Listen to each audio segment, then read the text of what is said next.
Again, we want to welcome in Coach Zach Harrell-Zook from the John Handley Judges, joining us today. One of the youngest coaches in Virginia, one of the best coaches in Virginia, my friend. Go ahead and give yourself an opportunity to introduce who you are and what you're about. Yeah, appreciate you guys, man. Drew and I go way back, following you guys for a bit, man. Good content. Anytime, you can talk hoops, at a high level and just, really just, local sports, local high school sports are, a pillar of local communities. And so, giving guys content, to be able to listen to and have some fun with and take with and run with. But yeah, so a little background on me, I guess, for the listeners there. I've been the head boys basketball coach at John Handley now since 2021. I was hired in 2021. It's my 6 years as a head coach, seventh year there overall. I played Division III at Roanoke College and became an assistant coach there in my sophomore season after tearing my patella. I then jumped on staff at Salem High School in the Roanoke area there, about a mile and a half away from Roanoke I remember College. that. Opportunity to coach with a former state champion head coach and Kevin Garst. And Kevin was really the one that opened my eyes up to, because I loved being an assistant, man. I just don't think people really understand like how much power assistant coaches have in programs. I mean, I always tell our guys like we'll never win anything if we're not a player led program.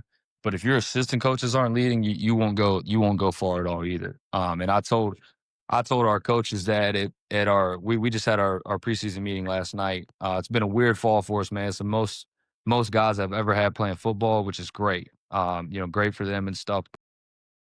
Braun Doing had surgery. Really we've had from a returning standpoint, Devon Briscoe has been leading everybody in preseason workouts. Dog. It's been a different fall for us, man. But so we just got the coaches together last night, and had a little preseason meeting, and I told them, man, look, I expect, especially with the volume of staff that we have this year, like, you know, as a head coach, you can't orchestrate the practice, organize it all, run it, and also be the only one bringing the energy all the time. I said, you know, um, and I'm fortunate, man. Basically my entire staff has played college basketball, so they understand that, they see the value in it, and so I'm really fortunate, there.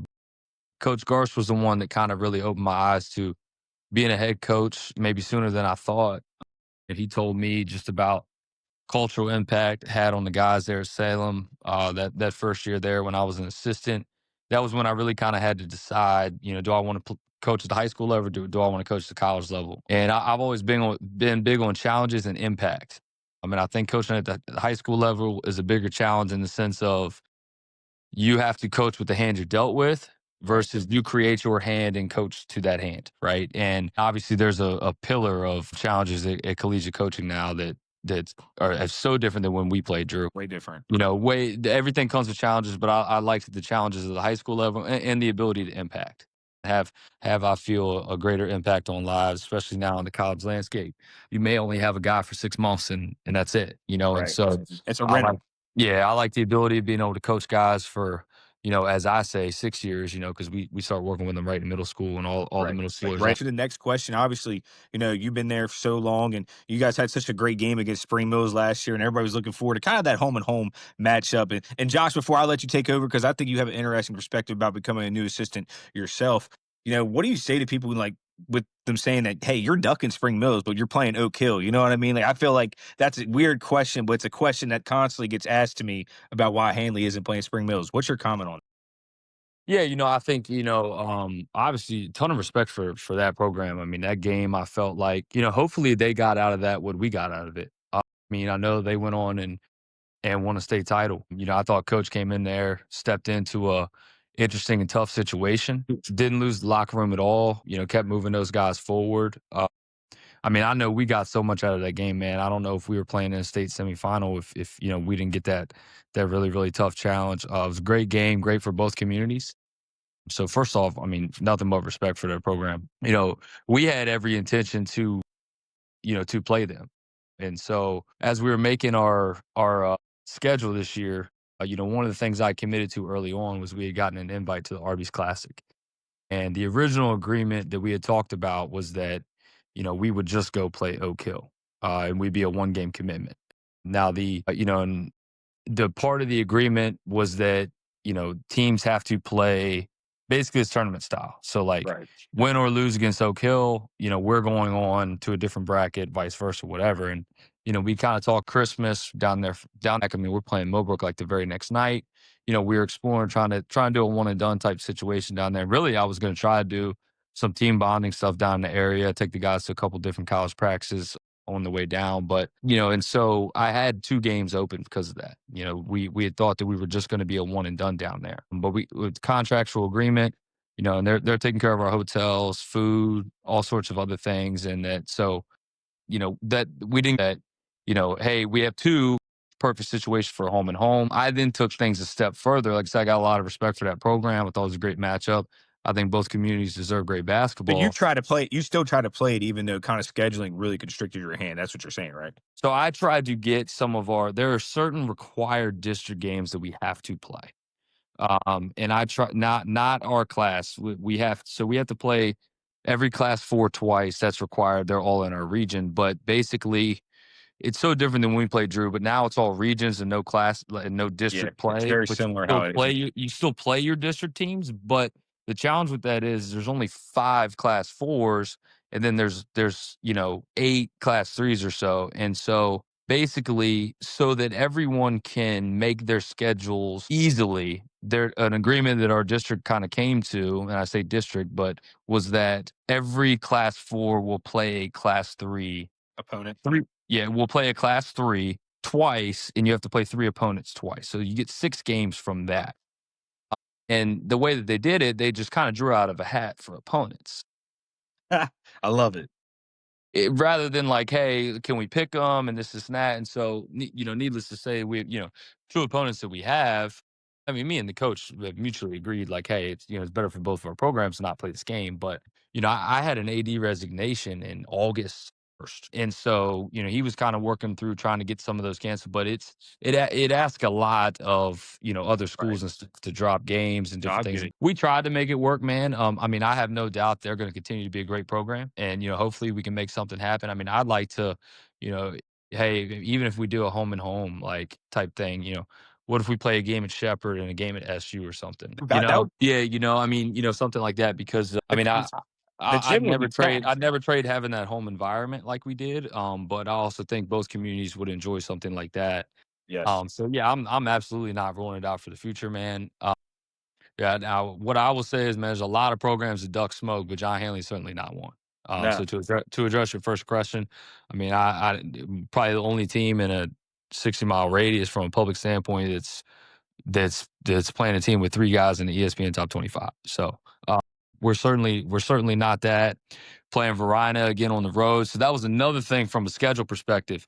So You we had played in the very game. imperative for us to get that rematch. I mean, it's we hope at some point, in the postseason, we will have to see those guys again. We got to take it one game at a time and things like that. But in agreeing to play Verina, we had to agree to play in there. So I thought I was going to have a singleton. And so what I was going to do when I say singleton, just a single game, I was going to say, okay, we'll return the favor and we'll just go to Spring Mill since they came to us next year. Right. To agree to play Verina, we had to, because we're playing them at Salem High School in the Adam Ward. The famous, yeah, down there. And I mean, when I was at Salem, we coached against Mac McClung in that tournament. It's a great tournament. We had to agree to come play in Verina Showcase January 27th against Kings Fork, another very high-powered program. So, I mean, we've got Verina, we've got Oak Hill, not to mention, I don't know if you've seen the Arby's Classic, but after Yeah. Oak Hill, I mean, it's loaded lineups even after that. Some powerhouses from Georgia and South Carolina coming up. So, So we you'll have be a playing really, somebody really like tough schedule. that's gonna be a top probably 100 team at least in the nation though. So I think that's super dope. But Josh, I'll go ahead and get to you. I know you had some really interesting questions, bro. You wanted to ask Coach Harold. Yeah, since we're on that topic right now, what is your game plan for a team like Oak Hill or some of the best teams that you've played so far? How does it change from just a normal matchup when like we're playing some really nationally ranked guys? Yeah, so I think, the first question I have, and I still have to get an answer on this is there going to be a shot clock? My opinion is, Could and be. I've been very vocal about this, especially as president of the Coach Association of Virginia. If I have a shot clock in that game, it changes a lot of things. And that Yes. introduces a lot of different defensive approaches that we can do. I don't know if you guys watched the other night, like the Lakers were playing the Spurs. It was an amazing second half adjustment. Tremendous game. The Spurs head coach made in the second half. The Spurs head coach came out and Luka was killing them in the first half. Had 22 and 8 assists in the first half. So he was very orchestrating their offense in every sense of the measure. A lot of 6 of his 8 assists came to 3-pointers. So when you thought about how many points he was responsible for in that first half was a lot. So the adjustment they made in the second half was that they were going to double Luka on the inbounds, force anybody else to bring it up, try their best to not let Luka touch it until halfway into the shot clock. So then at that point, they only had to defend the single drag of themselves. They only had to defend the single drag of the 77 once, maybe versus, twice tops. Yes. So where the Lakers have really been getting people is if, the single drag and the double for them is all for Luka to break down the defense, force the first collapse, and then what they call play. And then after they start Reeves over there playing, just waiting. that's where they kill you. But if that ball gets back to Luka and that defense has already been moving and rotated and they're not set, and he gets a second one, you're torched. So it was a really good adjustment. So I say all that to mean, yeah, that would be something that we could do against an LJ Smith, right? Who's the number 1 shooting guard in the class of 27. We could do something like that if I have a shot clock. If I don't, kind of defeats the purpose, right? So, we'll have to take some different approaches. But, I think the biggest thing is one. We don't play. We believe we can beat any opponent, and you have to approach it with that amount of confidence. Number one, so making sure your guys understand that every game is a winnable game, and there are certain things you have to do to win the game.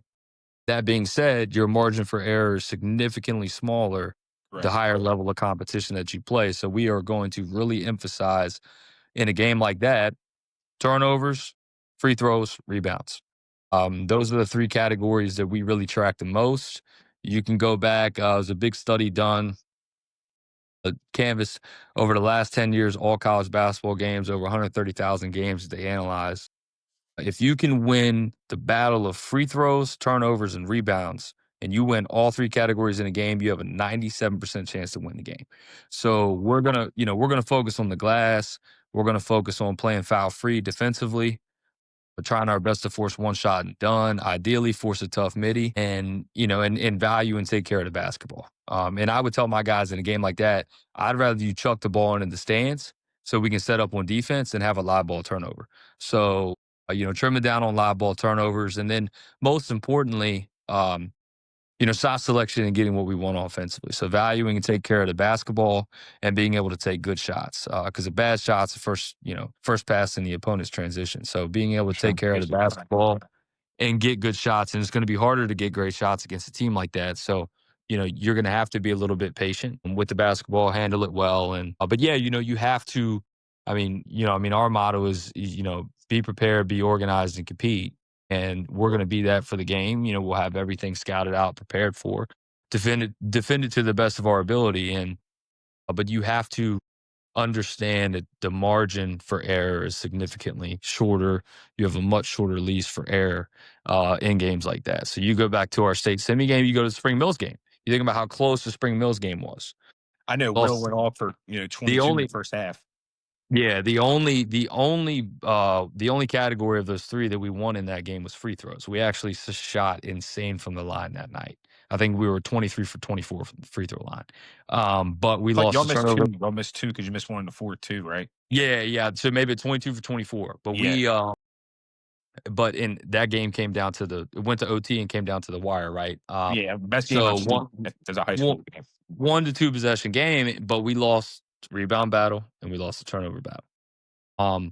Those are the categories that we're going to focus on. And the simpler you can make things for guys, the better results you're going to get. And so we'll focus on those 3 things. When you get to the line, be ready to knock them down. Don't put a team of that caliber at the free throw line all night. And mainly, man, just compete. I like that. Josh? I've been watching I like watching mid-major basketball and talking about like the turnovers and rebounds. When I was watching these mid-major games, I'm thinking like, I don't know how much more they could change schematically to get these rebounds and not get these turnovers. Cause some of these guys are just so gifted athletically. I'm thinking sometimes like, what can these coaches do to win the glass against these guys that they're just physically, they can't win the glass? I don't understand. I don't even know where they can go from that. Well, Yeah. so the biggest thing, number one, is that if your guards don't rebound, you don't have a chance. Right. So, one thing that, I mean, I'm sure there are some programs, doing it. It's one thing that, it's a big adjustment that we're going to make this year. But I think that you depending on the opponent, but specifically at the mid-major level, we don't deal with it as much in the high school level. But in my opinion, you're better off sending one of your athletes to the nail Every versus time. sending all five to the glass, because the higher percentage of 3-point shots that are being taken, long shot equal what? Long Goes Long rebound. long. rebound. It goes Long long. rebound, right? So I think that, you could do everything right, be in position, but It's right and there. box out and drive a guy back. You might drive him back 15 feet, but the long shot, ball goes 18 feet, it's getting tapped out to a guy at the And it's 3-point usually, line. but like you said, that nail at the free throw line position, usually where a lot of those long threes are Yes. bouncing off at. You're going to Yeah. have an opportunity right there. You put one of your biggest, best athletes there, he'd be able to get you the ball at the middle of the floor, and boom, that's where you want the ball at anyway. Yeah. So your guards have to be willing to rebound, and you have to be relentless to loose balls. Junkyard dog. Yeah, you have to be relentless to chasing down loose balls, because the higher rate of outside shots that are being taken in today's game is the ball is flying around everywhere, and you got to be able to chase that down. And also, I mean, we train our guys and work on, like, hey, where'd that shot come from statistically? Where's it more likely to come off? I mean, Dennis Rodman made a career out of that. Being able to predict where the ball's coming off more likely Right. than not. One of the best rebounders to ever Rare. play the game, and so depending on, the IQ of the group that you have, those are some different things that you can do. But yeah, I mean, it's hard. But it takes a will, commitment, and to some extent, some scheme A involved. lot of scheme. Josh, continue. Yeah, let's pivot back to like your early coaching days. What was that moment or leading up to that moment where you're like, okay, I think I'm ready to be a head coach? So actually, man, what's crazy is what I said in my interview, because that's what they asked me, right? I mean, my alma mater, Millbrook. I mean, I was 20, 21, turning 22 at the time. Maybe I was just 21, but that job was coming open. My former AD, or my AD, the AD at the time there was my former head coach. I just flat out asked him, said, "Hey, I got two questions for you. One, do you think I'm too young? And two, do you need me in the building?" Because I don't work inside the school system, and I was 21 at the time, and in the most respectful way possible, the answers to those were, I do believe right now you're too young, and it would be best for the program if you are in the building. I think it would help a lot, and so that kind of told me that, hey, it's not, that's my alma mater, and so Right. at the time it's like, okay, maybe that was a sign to me. That was someone I looked up to, that okay, maybe you aren't ready for this. But, the AD at Handley was my former English teacher at Millbrook.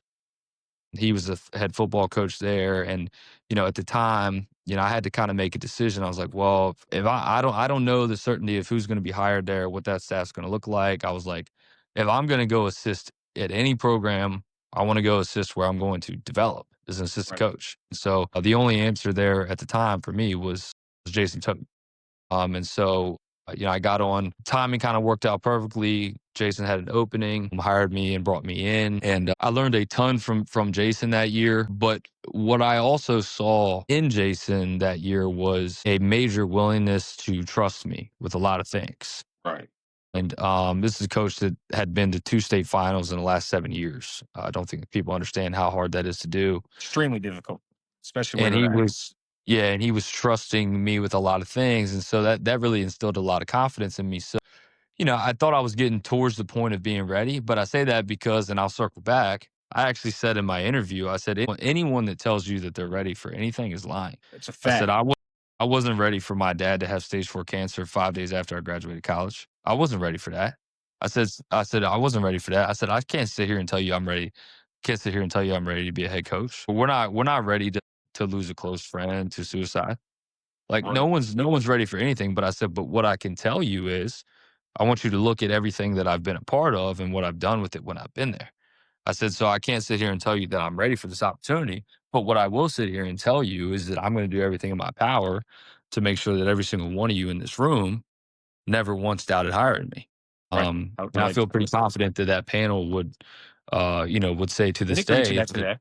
that they made the right decision. So, I think it's, I really don't think anyone's ever ready for anything. and I agree. but life is about handling adversity and handling challenges. And thankfully, the skills, the traits that I learned from being an athlete, being a college athlete, growing up playing the game at a high level, all those traits that we learn and are instilled through us from playing the game, able to translate that and go hit the situation, kind of head on. I always knew I wanted to be a head coach. I don't know, if anyone's ever ready for anything, but I do know that, you know, I said, hey, I'm not going to sit here and bring in 50 years of assistant coaching experience to the table. You might have people with more experience. All I can tell you is just judge me on the body of work that I've been given with. I'm only 22 years old. You just got to judge me on what Still I've only been. kind of young. We're not youngins no more, but we still kind of young. I just turned 29, bro. Oh, you're It's disgusting. Yeah, you're old man, bro. Old man, it's bro. getting Are I'm you only it's 29 26. yet, getting Drew, to or me, not? man. You still 28? I I'm turned still 29 getting March 30th, baby. I got some time. I Hey, just I getting still turned got 20. 18 months. lately, Yeah, man. I've been like having injuries like in my sleep.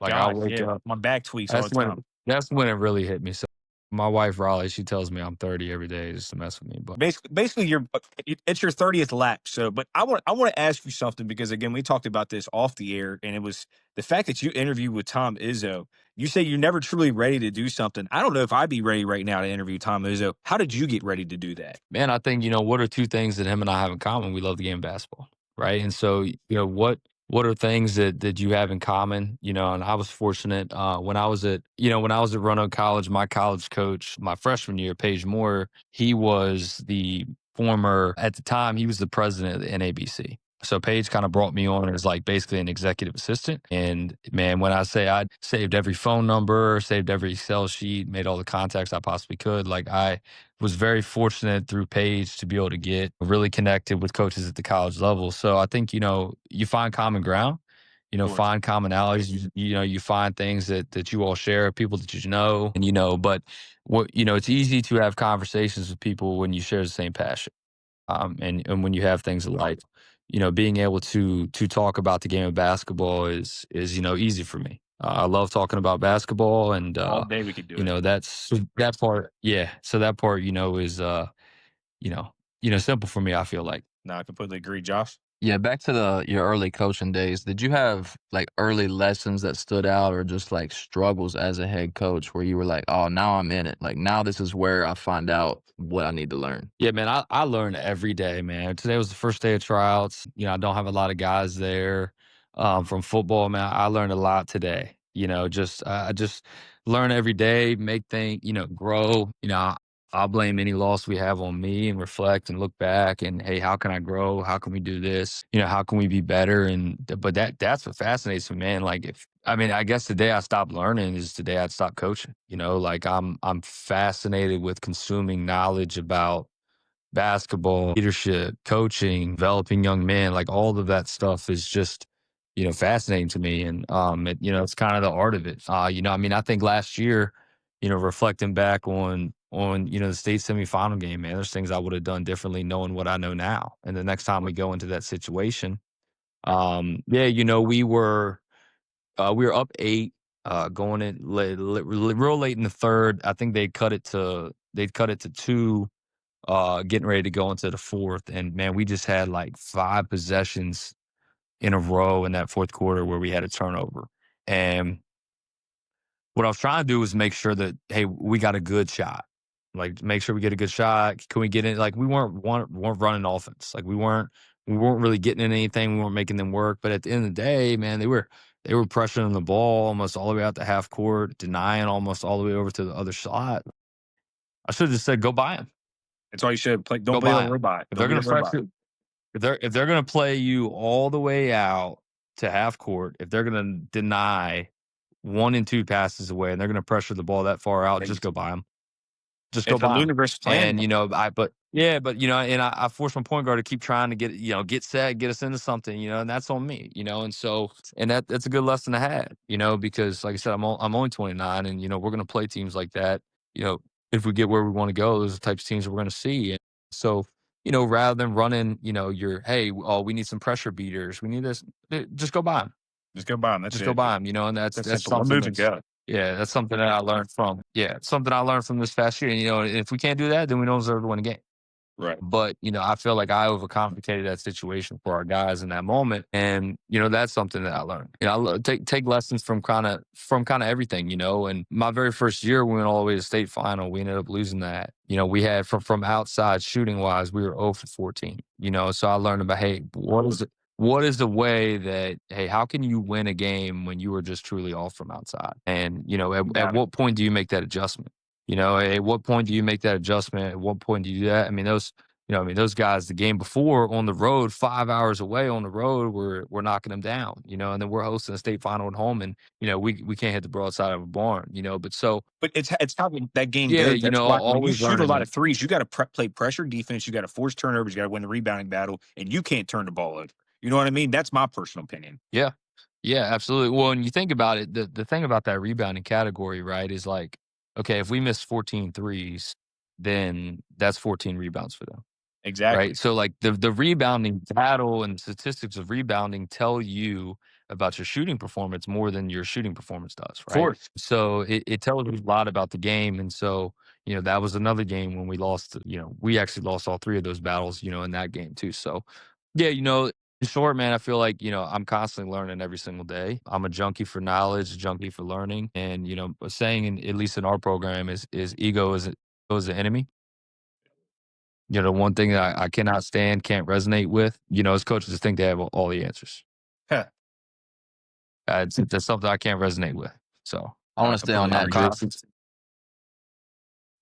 Go ahead, I brother. see a lot. I'm in a bunch of coaching community. I'm in a bunch of coaching communities on Twitter, and I see like new ideas every year that like certain coaches will say new ideas, but then like I've talked to older coaches, and they're like, "Man, this is the same thing we were doing 10 years ago, just called something different." So now like I'll see these coaches say like, "Man, we have this new conceptual offense, or we have this new action we're running," Right. and I'm When like, "Man," yeah.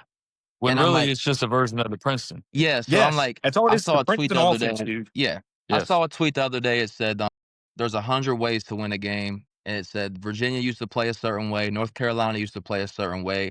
How Now they much all play the stock do same you way. put into all these new philosophies, and like what do you use for your actual coaching philosophy from all these like new developments that they keep having? Yeah, so I mean, number one, I think this is I think this is maybe where I'll differ from maybe a lot of older coaches or old heads, so to speak. I mean, I know I run into this a lot where, it's coaches running the same thing they ran last year, the year before that, the year before that. Man, I've changed our offense every single year. Mhm. Right. Because to me, as a coach, your job is to run an offense that's best suited for the players and personnel that you have. That's the fun in it. Like I'm sitting here evaluating, like I mean, and I already know our guys, right? Like I mean, we played 40 games in June. Like I'm sitting there, like, oh man, we can do that with him. Mhm. He can't do that, but he can do this, and man, that's the fun. Like so, I've changed our offense every single year based on fitting the personnel and and the players that we have. Like that's our job as coaches, man. Like if you've got ball dominant guards that can get downhill, like why are you running a bunch of off screen offense?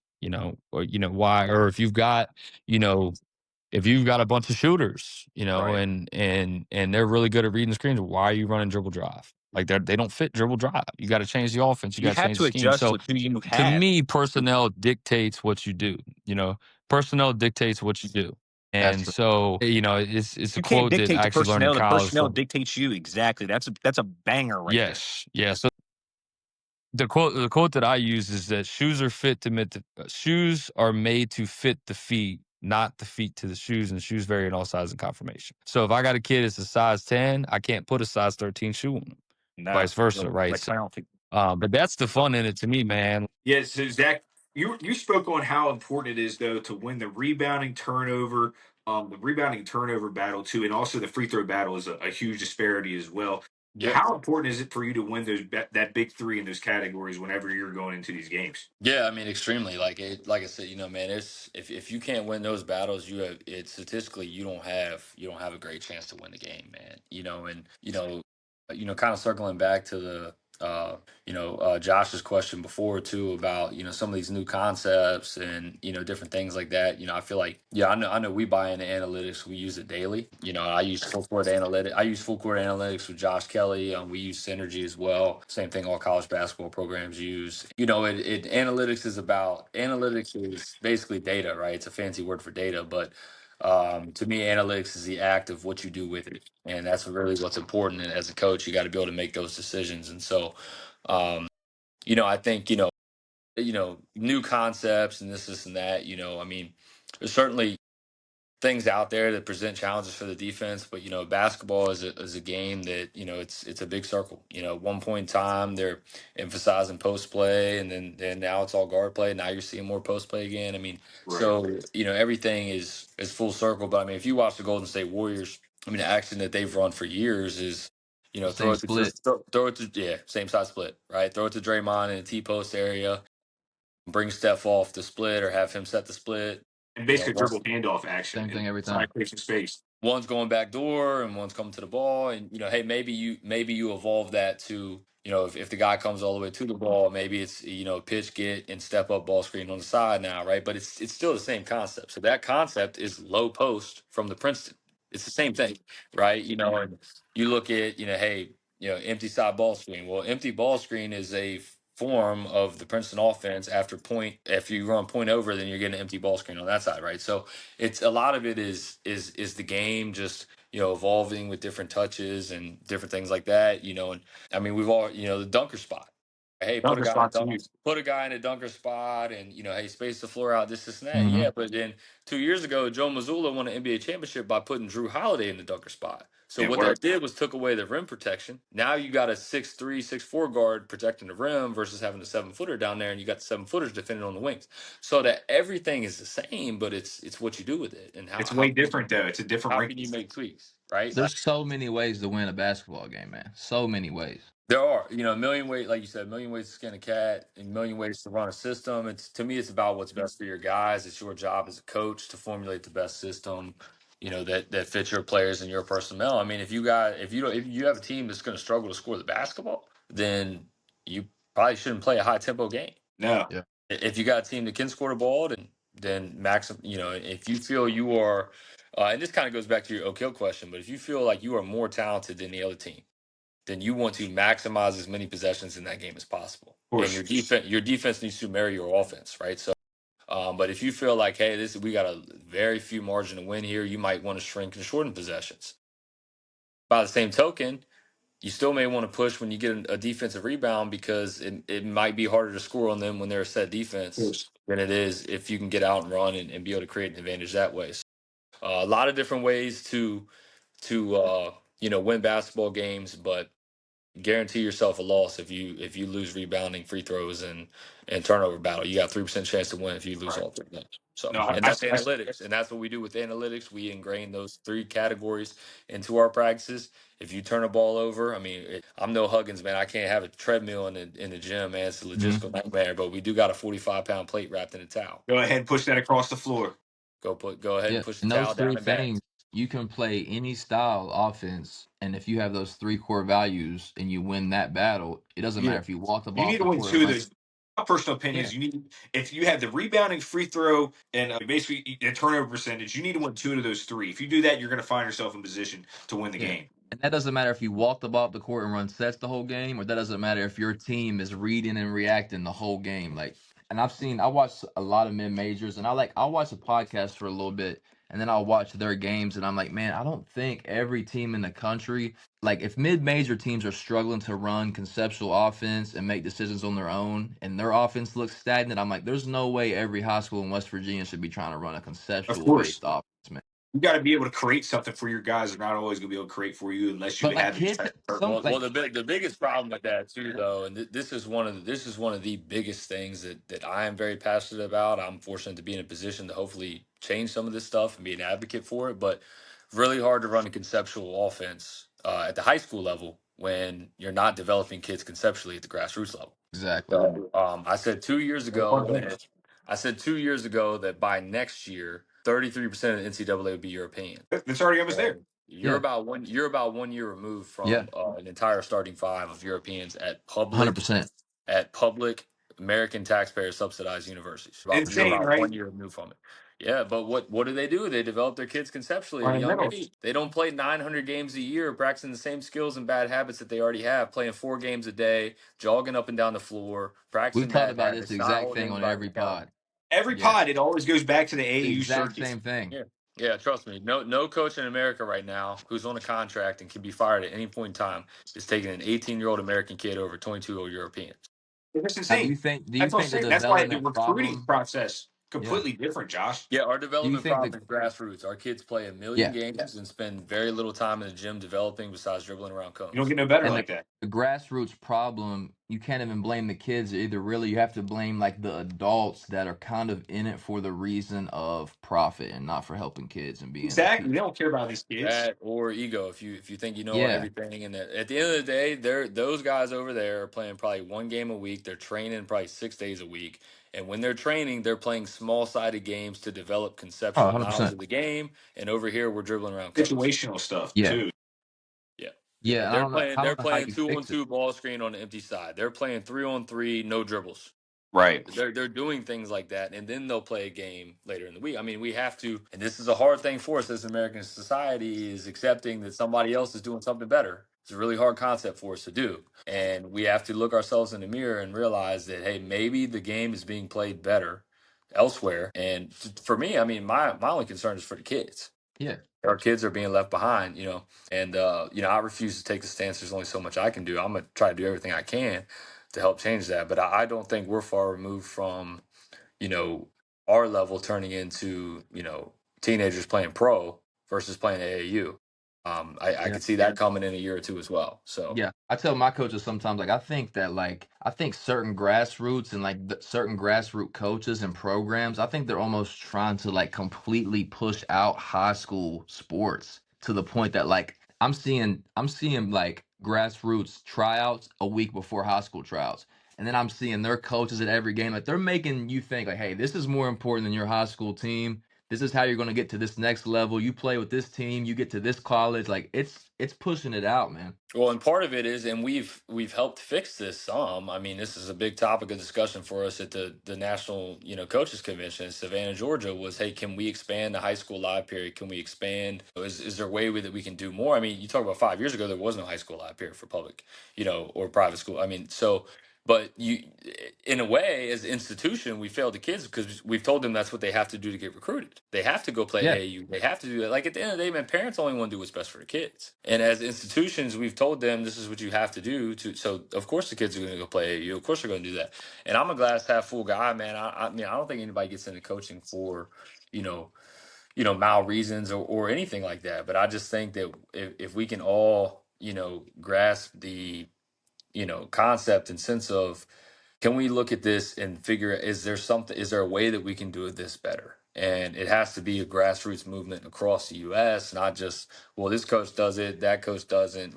We have to change our institutional system at a Yeah. grassroots level for basketball, and it's not an overnight thing, man, but our kids are going to get left behind. Like, do you think, I think that most coaches at every level, I think they agree with all these things that we're saying, but it's like a lot of problems in our country. I think the dollar really is just the only thing in between it. I think every coach that knows ball knows like this is the common sense thing. But how do you change that when you have the biggest corporations in the country and it trickles down from the colleges to the grassroots to the high school? I mean, that's the problem. I think everyone knows the development issue and it's a real thing, but I don't know how you change that. You're muted, Drew. Yeah, Drew, you had something there, you were muted though. Am I back now, baby? Okay. No, what I was going to say is because that's the question right now is like how are you able to balance that? And I feel like Dak, you have a really interesting perspective, especially with your age and how you are already such the Virginia State president for basketball operations, essentially, right? That's you handle all that for VASCP or something like that. Yeah, BCAV, so Basketball Coach Association in Virginia. So we got Okay. we're up over 700 members. We we just eclipsed 700, but we're in year 2 of operations now. Our state went about 6 years without an association, and What? There was basically, there was no like governing body or nothing? no, which by the way, y'all didn't have anybody from West Virginia at the national convention either, but that's a topic for another day. But But see, I've already known that on the national level, of course. The WSSAC is just a weird governing body that just does it on a state level. Makes no sense. yeah. And so, basically, I mean, this is what I mean though, right? You think about, hey, this is so hard, like how is this supposed to happen? Whatever. I mean, me and the head coach of Spotswood started up the fastest growing coaches association recognized by the NHBCA in modern US history, the two of us. started off, and then we formed an executive board, and then we got passionate people involved, and then we worked our freaking tails off. I've done nothing but lose money over, right? But like now we're going. I mean, just last year we hosted the East Coast Live at Henrico Sports Center. The first coach to walk in the building was Buzz Williams. Had the biggest cup of coffee I've ever seen, right? And we're playing Petersburg High School. There's 25 Power Five Division I coaches watching the game. Like, and then we made that happen. Petersburg is getting that. Yeah, yeah, we made that happen, and it just so at the end of the day, we just have to act. We have to do something. I mean, I think just hypothetically speaking, I think if you play more 3-on-3 up until middle school, Yeah, I that's how think you it would build your help. fundamentals up. That's how you actually know how Yeah, I to. mean, I'm probably. I mean, I guess this would be breaking news, but planning on launching a 3-on-3 league here locally, and starting that at the grassroots level and doing some of that. But I think that's one way to do it. And hey, I get it. We got to play the game, right? Hey, money makers, go make your money running 3-on-3 FIBA leagues, and Yeah. let's develop these kids at a I think much it's an younger interesting age. idea. Yeah. That's Yeah, my problem. Like I think all kids and coaches know, like, man, this is the way to develop players. More 3-on-3, more development. I think the problem is that like the grassroots backers have gotten so huge that it's almost like how do you eclipse that power that they have? Because now You're like not playing shoes for a was shoe sponsor like Puma or like that's New what I Balance. mean. Something like that. Yeah, you're not doing nothing. Apparently, it's like what happened to just having like little travel basketball teams, maybe that you play on like a little tournament. At least you're working, but for the 4 or 5 days out of the season, you're actually working with a trainer. You're working offensively. You're working on your If you're defensive not on a slide. shoe circuit, they don't even look at you as Yeah, like a they're not. top You're not level even player. practicing. You're getting put together, playing in front of college scouts. You have no sort of chemistry that's built. Like I just think the fact that from the ages of 10 to like 16 are the years that you really develop in terms of your game fundamentally, how you handle the basketball, how you shoot the basketball, how you yeah, pass the basketball, your basketball intellect. Like, tell me if I'm wrong, Zach, but like personally, that's what from 10 to 16 is where the individualistic aspect of basketball needs to be, yeah. harping. No, I and, agree. and I'm not, and I'm the furthest thing from anti-play. Furthest thing from Hmm. anti-play. I think the way we're playing is wrong. Exactly. I That's mean, the whole thing. a big reason why I brought back an outdoor summer league this past year. Is 'cause kids stopped playing outside. Hmm. It's crazy. Too hot. Locally, we put $50,000 into a brand new court here at the Civics, outstanding facility, and I drive by and there's nothing but 40-year-old dudes in there playing. Like, where are the kids at? Yeah. And so if you can play FIBA at a young age, if kids can get back outside and play, because if you play FIBA 3-on-3, you're going to grow conceptually. You play outdoors, you're going to grow physically, Yeah. right? And you It's start it's a combining those combination things. of Like, both. I'm not anti-play, but kids going and playing 3 games a day, With the blood. and yeah, and hey, I'm a triple reclass sixth grader, and I'm playing kids 3 years younger than me, and They got the what's that driver's doing? license in 6th grade. Yeah, Yeah. what's that doing? And by the way, I don't blame those parents for reclassing the kids, because what are they supposed to do when you got a 22-year-old freshman European? Yeah. Like, it's so again, it's we all know what we know what these problems are, but if we don't act on it sooner or later, you're going to get replaced. Right. Yeah. So Like this that's is kind of How my do you battle that when you like when it's like it feels like the people that we're battling are like almost the biggest corporations in America. If it's like that's the right. part where I'm yeah. So stuck at. are you referring to like shoe circuits and like the companies and those things like that? Yes. Yeah, I feel like that's kind of the stamp. Like I don't think they're bad in itself, but I think that has gotten athletes and parents to think like, man, that's what they have to do. So they're not development wise. I think most people that know basketball are in agreement. Like this is how we should develop kids. They should play 3-on-3. But it's like to get those active changes, it feels like you are going against the biggest companies in America to If do. we don't support that vision. Right. I don't know how Yeah. you even battle that. Yeah. Was that I have one more question though. I wanted to make sure we asked. I know we're kind of getting late. It's 9:15. Yeah. Yeah, So we can go go ahead for and a fix minute. my camera. My phone's on Yeah. 4% too, so I wanted to make sure I got to ask this. Go ahead, go Yeah. No, ahead. go ahead. Obviously, you've been coaching now what 7 years. What is your overall career path? Like, what do you like? What's your 2 year plan, your 5 year plan, 10 year plan? Obviously, you're very happy at John Handley, but what job would it take for you to have to even be able to hear it out and listen to it? Yeah, man, I think, what's important to consider, is that, it's not just about me. I'm a happily married man. My wife has made a lot of sacrifices. Raleigh, being a coach's wife is a very hard thing to do. And so that's never going to be a decision, I'm going to make on my own. I have my dream job. I love where I'm at. And I'm very, very happy with where I am, my ability to impact. Trust me, there's been I've gotten calls. I know you have. there are things that a lot of people would have probably taken, but I think at the end of the day, man, it's about what's important to you. And you know, I've got my family here. My wife's family's not but 2 hours away.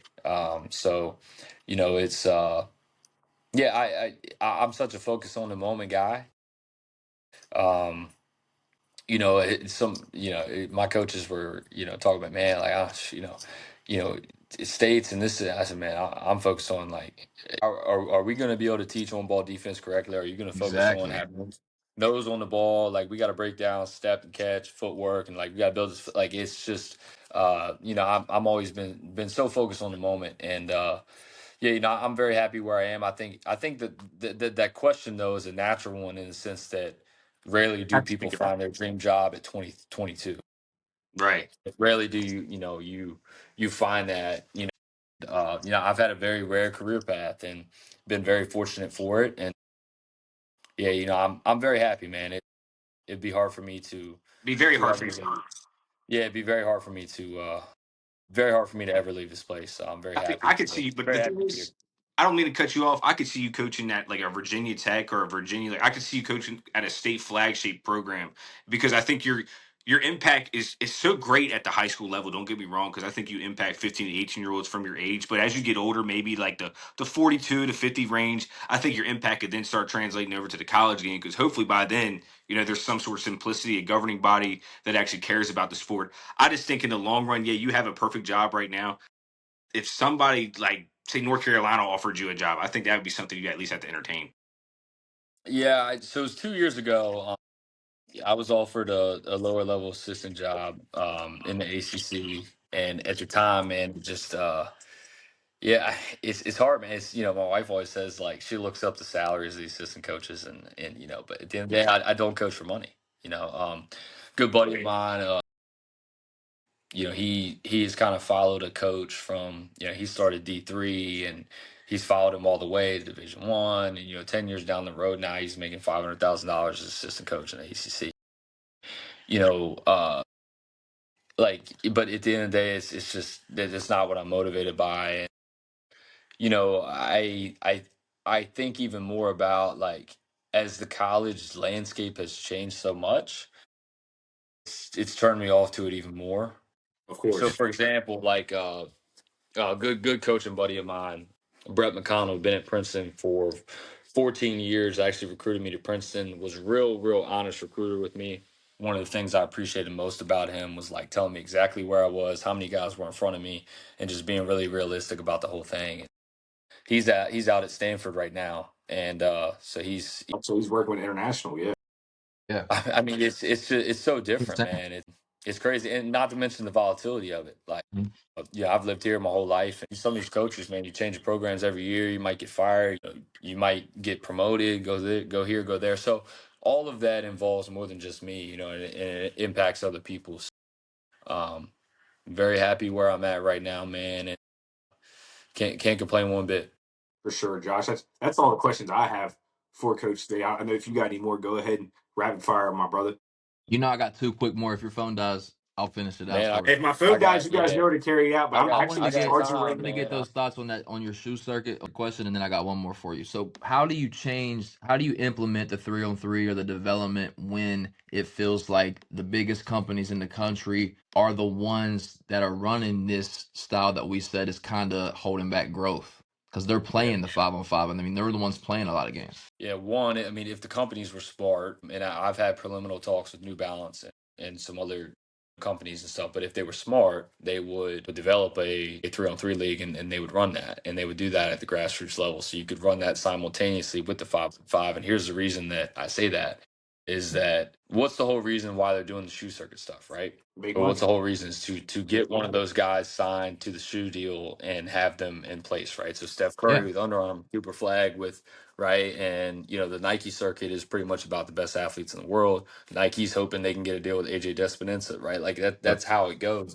And those guys are very, very marketable, Right. right? It takes time for these international players to become really marketable. They typically aren't marketable until they reach the NBA. Of Okay. course. So like Wimby, what, just not getting a shoe deal? yeah. Like Which is nuts. what, last year? Like, That's the Luke, alien right there. Luke, Luke. Luka's got a shoe deal. Luka is by far and away the best offensive player in the NBA. It's I not don't up for think it's even discussion. close. It's not even close, bro. His shoes don't sell nearly as much as Steph Curry. No. Why? Because Steph Curry grew up here. You Yeah. people can relate to that, right? Their armor, yeah. And again, I'm pro international basketball and all these things. Like I'm pro all that. Like, and so if those companies were smart, they would develop this and implement it at the youth level. I mean, what if you had a Nike 3-on-3 league? What if you had these things and offer both? Like I said, I've had some preliminary talks, and there's only so much bandwidth that I can give, but I'm gonna give every ounce of that. Talk to and get at the table with some of these folks and try to implement some of these things. Yeah. Go to the tournament directors, big shots. Call Kev up, call these guys. Hey, can you guys run? Can you do this? Everyone can win, right? It's going Everyone to can take win. people of power to get to the table with those people of power that Ding, might ding, not ding. see the benefits of changing the development. Because the people that's really making those decisions at the shoe circuits, they're probably not spending any time thinking about, man, how can we develop young kids in basketball? Of So it's course going to not. take the No. ones that coach at high levels to get to their table to tell them, hey, we got to make changes because we're falling behind. So that's what it'll. 100%. And for their benefit, right? Unless you want, Yeah, I mean, long term, those shoe deals are going to go down if it's oh hey, the only players we got that are the best players in the world are nothing but international kids. Their shoes are going to go down in value, right? exactly. I So mean, they'll have to John change. Moran has been, probably one of the, in my opinion, one of the biggest disappointments in modern NBA history. But his shoes are still selling off the rails, and You so, said Ja? You said but Ja? I think that yes, Yeah, yeah, Ja's Ja, playing absolutely yeah, terrible his right shoes now. are. He needs to play out of Memphis. He needs to get out of Yeah, Memphis. his shoes are going off the rails. Yeah. Yeah, Same with Paul he's George. I got think he's got he's got to do a lot of things. Paul George had a very underwhelming career for the shoe deal that he has and for the amount of shoes that he sells. I love Paul Paul George George. Yeah, said on a yeah, podcast the exact same thing that we're saying now. He said the Yeah, exact like same I thing love that we're Paul talking George to about on one death. of his podcasts. Yeah. He was saying yes. this is how we need to develop players. This is why the internet. I mean, everybody's Yep. saying it, but it's the people that run these companies. They have to see on paper that we're going to lose money to international guys in other places. Then they'll change. Until then, it's going to keep being the same way it Yeah, is. well, and let me, like I said, I'm a glass half full, so let me give you a glimpse of hope. I was a political science major, and the reason I learned the moment I learned when I never wanted to be in politics was when I really learned who the most influential, most powerful people are in the country. It Oh is yeah. not the politicians; it's the lobbyists. It's the people It's the who it's the lobbyists. people The who have the lobbyists money. are the ones that are the most. They're creating the They're the laws. most influential people in politics, and I never wanted to represent a cause I didn't believe in and lobby for something I didn't believe in just to Yep. be paid Make and have a money. life that way. And so that's when I decided I didn't want to be in politics. So my point is that can you get the Paul Georges? Can you get the people of influence together to the tables to go to the companies, to go to them and say, hey, like we have to change. I can't. I mean, I've seen probably on the circuit myself. Probably ran into Matt Barnes at least 10 times, Carmelo Anthony at least 10 times. I mean, these guys are around. They I are. mean, Will played for CP3, Chris Paul's team. I mean, And like these most of guys them are say on around. podcasts, like, "Hey, we need to make changes to our grassroots play." They say it openly too. Like they're saying it on Yeah, podcasts all the time. Like I saw Jeff Teague was saying, like, "I'm not taking my AAU team 4 hours away. They're in fifth grade. We're not playing. We're not going across the What is country that doing playing for him? AAU games when we're in fifth, fourth grade. I mean, look It's at not doing anything. Look at what Kobe did before he passed. Yeah, Yeah, with the Giannis team. With what he was doing with the Mamba Academy and how it was all skill and like what he exactly. was doing for the girls game. I mean, it's just such a disappointment that he's gone. Like, He But was low not a key, fan of his AAU impact is basketball felt whatsoever. though. You feel the impact that he made 5 years ago, dating back to he passed, like the overall jump in the game in the last 5 years, bro. Like the remarkable athletes that the WNBA has now, I think is just remarkable. absolutely, Let me throw absolutely. this last one, Drew, and then you can get us out of here. I wanted to ask because we were talking about conceptual offenses. What is your offensive thought process like now? Are you running sets? Do you have them having freedom to do things? Are you having certain triggers, motions? Like, what is your philosophy right now? This year we're mostly all triggers, but I will run sets on dead balls. So historically, my philosophy has been off makes, right? Run our systematic offense off makes, push the basketball, run the floor the right way, five run the rim, all those things, and then and then get into our flow, right? Flows Dead everything. balls, defense is already set up. Going to take 15 seconds, 20 seconds just to get them moving. Like just run a set, get what you want, get the matchup you want, exploit the matchup, score the matchup, or the shot you want, vice versa. And then off misses, go, run, play, stay downhill, widen the floor, keep the alleys open. But yeah, this year and I feel like we are just now getting to this point where we can do this. Like I Yeah. said, I'm 6 years in. So Yep. the more we talk about this. And 6 years in, we've been in the state tournament 3 times, a final, a state semi, and like we still are just now getting there to the point where I feel really confident in our ability to do this. That circles all back to the conceptual basketball conversations we've had, but everything is triggers now. So we're primarily running what I would consider modern Princeton offense with a lot of modern elements involved into it, with some of my own personal tweaks that fit our Of course. personnel. Yeah, and playing from there. But when this happens, that happens. If they do this, they Depending do on where the that. So ball is on the floor or where it gets entered at, or what really is dictating You when want it them at the triggers nail, this though. way, You or want the is it ball just to enter at spots the on the nail floor? time. You know what I mean? yeah, so it depends on any. So if the one comes down, like if my one comes down, one he can come down on either side of the floor. Yep. Of course. So, and your offense has to be able to run the same on either side of the floor. That's something we look for when we scout teams. If we see they always bring the ball up on the same side of the floor and they only get Yep. into offense the same way, we're going to disrupt that process. Try to make them bring it up on the other side of the floor and get an offense that way. And so, but like if my one swings to the floor, he's automatic brushing through the fives coming up. We're entering to the five. We're playing point. We can go point away. We can go point over. We can go point middle. Some guys can go point middle, based on kind of some freedom thing. If they have the skill set to be able to do that, because that's a hard run. You're running underneath the basket, corner pin, either corner three or zoom action coming there. Like that's, you got to have the ability to kind of be able to do that. But then if my one dribbles at the two and it's a handoff, I'll run a chin shuffle, a form of chin that fits us Yeah. better. Oh, that's you're bad. But You're in we your bag. also but we also have like I've modernized it a way to make it simpler for our kids. Mm-hmm. Right. You have to. And You have to dumb it like down a I little got a bit. kid. I have a guy in Christian Dinges, who's Division 1 prospect, going to Fork Union next year, going to be a post grad kid there. He's only 17 years old, just turned He got an 17. offer from Penn too as And well. where I want to be able to have back screens involved in the offense where he can be a lob threat and a shooter is the back Mm-hmm. screener. So pick your poison. You're either going to take away the lob or you're going to give up a three to the shooter. Like, so everything's really a trigger when it if the ball gets back to the slot, we'd like to get a reversal, but if that reversal is denied, then dribble at him, try to get it back I up, get love the it. back door, lift the five up, we can get back into point. But so I The I options. kind of have eliminated chin from the Princeton, kind of eliminated chin to the point where like I run a different version of chin and it only happens on a 1-to-2 dribble exchange, I wish we but could where see you I'll draw that. get I would love to see that drawn up. Like I'm gonna have to get you to send me the what it looks like exactly, piece by piece. if I had a board, yeah, if I Yeah, had a board, I'd love to do it. And like I said, I'll tell you, I'd tell our opponents all this. It doesn't matter. Like I'll Yeah, bring that's the back thing. You exactly. this can to the know what's opponents happening. You because still it's can't all stop it. it's conceptual. It's conceptual. Like if there's always a counter to everything. If you do this, then we do that. If You so just have to be able I to read don't the mind counter. anyone knowing what we do and how we play. So and the fun part is seeing guys grow within all those different reads. That's really, really fun. You really start to see them clicking and how they can make guys pay. And I love posting up guards. Mm-hmm. So I love it there's some too. freedom in there, Good guards. for guards to post up, and if basketball's a mismatch game. But yeah, we are transitioning to triggers with everything. But also a big difference this year was last year I ran a different offense off misses versus off makes. Like Right. off misses, we tried to play downhill, kind of not necessarily dribble drive, but widen the floor and screen away and different things like that. But we will flow seamlessly off makes and misses this year. And then we'll run sets on dead balls. So it all flows back like low points, low post, ball side split action, read. Like as soon as it throws back out to the slot, we're getting back to point. Now that the variable I've added in that fits our personnel is when it goes from low post back out to the slot, that's got to be an automatic reversal. And I want the five flying up for a back screen.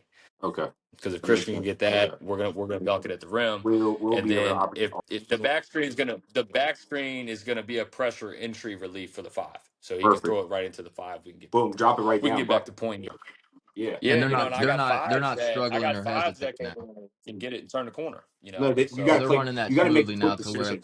they're not hesitating. Yeah, no has, and I am extraordinarily big on we call it point five grenade decisions. Yeah. Like You have to be you able better to shoot it, make pass it, decisions, live swing with it. it. I'm telling you. I Yeah, and watched that's another mid-major thing that games where I had to be they better at preach that that. last year. Yeah, I had Mid-majors to be teams have better at preached that that, and they're last just year. standing. I'm like, you guys are standing the whole possession. So what I'm doing this year, like anytime we scrimmage, like if I go, what I'm doing in December is I'm counting to three. If I go 1,001, 1,002, 1,003, and the guy with the ball hasn't shot it, drove it, or swung it, Get the pushing. turnover. Something Yeah. happened. Either you were being too indecisive with the ball, holding the ball, trying to make it about yourself, or the screener didn't get out there in time. It's somebody's fault. Either Yeah. way, it's bad for the team. Right. Because we will be our most dangerous when all five guys are constantly moving. And philosophically, when I say we want to play fast, what I mean is I think conditioning is a competitive advantage. And if you are more conditioned than your opponent, then that is a competitive. There's only so many competitive advantages that you can get in a game of basketball. And especially if you're under talented or you're not as talented as the opponent, You gotta have them all. you got to be able to have some type of advantage. And if you can wear you can wear the other team out and be in better shape than them. Doesn't matter what talent you have, that can be an advantage you can gain. Give you, yeah, like I said, I want to go ahead and say thank you, Coach Zach Harrell-Zook, for hopping on here. Head coach at John Handley Judges. Again, tremendous young guy. I graduated with you, brother. We had a lot of battles back, from Millbrook and Musselman days, and look at you just still doing your thing. And I appreciate you taking some time to join the EPAN to the UKV. I'm Drew Pitzer, Josh Carpenter, Coach Harrell. Thank you guys again for tuning in to this episode. We love you guys. Like, love, subscribe, share our stuff. We are out, man. We are out.